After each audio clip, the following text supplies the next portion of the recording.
On April 3, 1973, one of the most important inventions of the 20th century was introduced. We've got a battery life of 20 minutes. Of course, that's not a problem because you couldn't hold this thing up for 20 minutes. It was the cellular telephone, and its creator was Martin Cooper. The original design was about this big.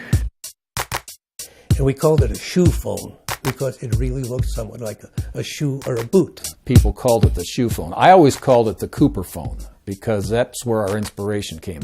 The brick was just a term that developed, I suppose, because by the time we got it done, it was 3 pounds and 45 cubic inches. I don't know why they call this the brick. I mean, gee whiz.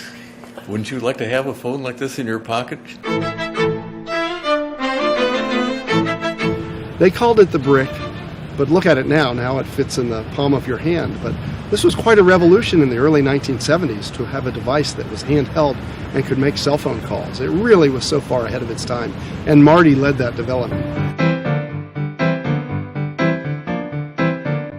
I put together a team and of extraordinary people, and we actually built not only a cellular handset, but a complete cellular system.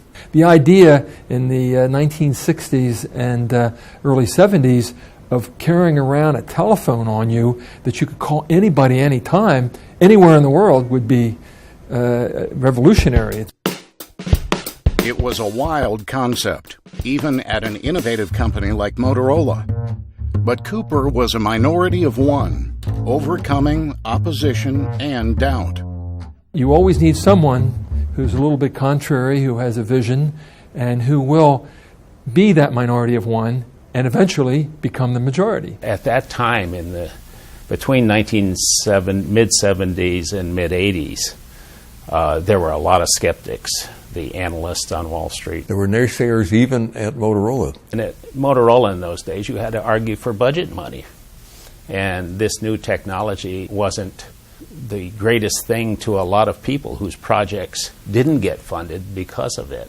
Between 1973 and 1983, we spent, remember we were just a little company, we spent over $100 million. He was always looking to the future. He knew that there was a product, or there was a demand for a product like this. Marty fulfilled the model we had at Motorola of what a great leader is. A great leader has to envision the future, energize the troops to get them to realize that future, and to enable people to get the job done. Marty did all three in the cellular case impeccably. AT&T made an announcement. AT&T, the largest company in the world and a monopoly. They ran all telecommunications in the United States and in many other countries. And they announced that they had invented a new technology called cellular technology. AT&T wanted to put cellular technology in cars. Marty Cooper wanted to go one better, making portable cell phones for people to use individually. This concept of car telephones, for 100 years since the telephone was invented, we had all been chained to our homes, leashed to our desks, trapped, so to speak, and now we're going to be trapped in our cars. Now that didn't make any sense at all to us. So when, in the 1970s, the FCC starts to consider whether to grant licenses and radio spectrum for cellular telephone, Motorola puts in a competing proposal to AT&T's. There's only one way that we could really make an impression on our politicians, on the people in Washington, and that's to do a dazzling demonstration. In late 1972, the race was on, and Cooper had to move fast.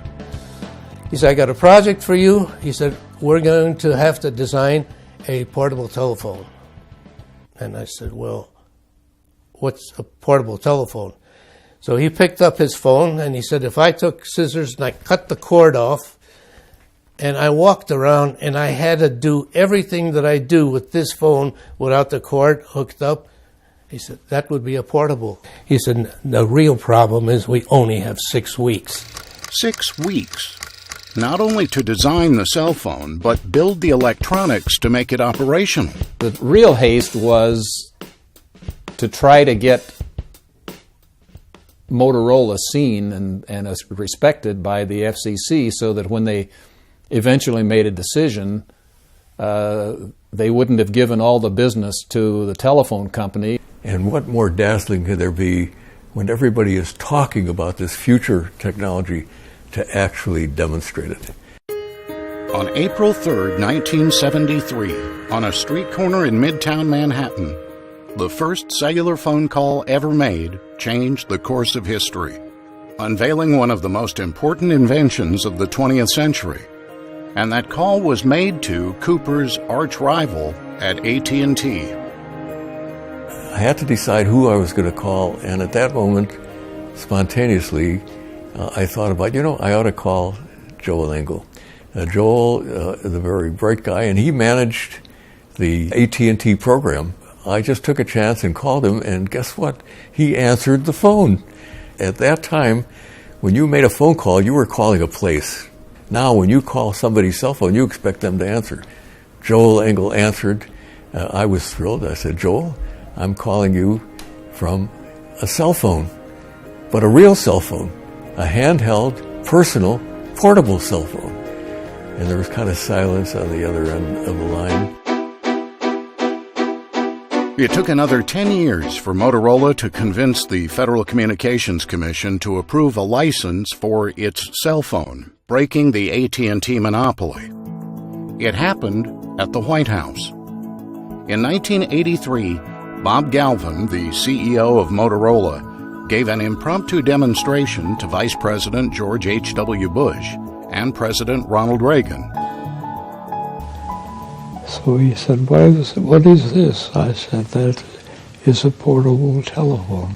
And he says, is it on the market yet? I said, no, your FCC will not license us. And so he turned to his associate, a staff man. He said, you call the chairman tomorrow morning and tell him I want this thing on the market in 30 days. Now, 40 years later, more than 6 billion cell phones are in operation worldwide. And what once seemed an impossible idea, a portable cell phone, has become an indispensable part of our lives. We all see the consequences of what Marty did. And what's very cool about all this is that it all happened not only within his lifetime, but within his own career. There are very few people who have made major inventions that necessarily get to see the consequences in a period of time when they can still appreciate it. And so I think this is rather special, not only for Marty, but for the Marconi Society as well. He really is at the leading edge, be it applications, be it the infrastructure, be it the devices. He has the vision for where things should go. I started in the wireless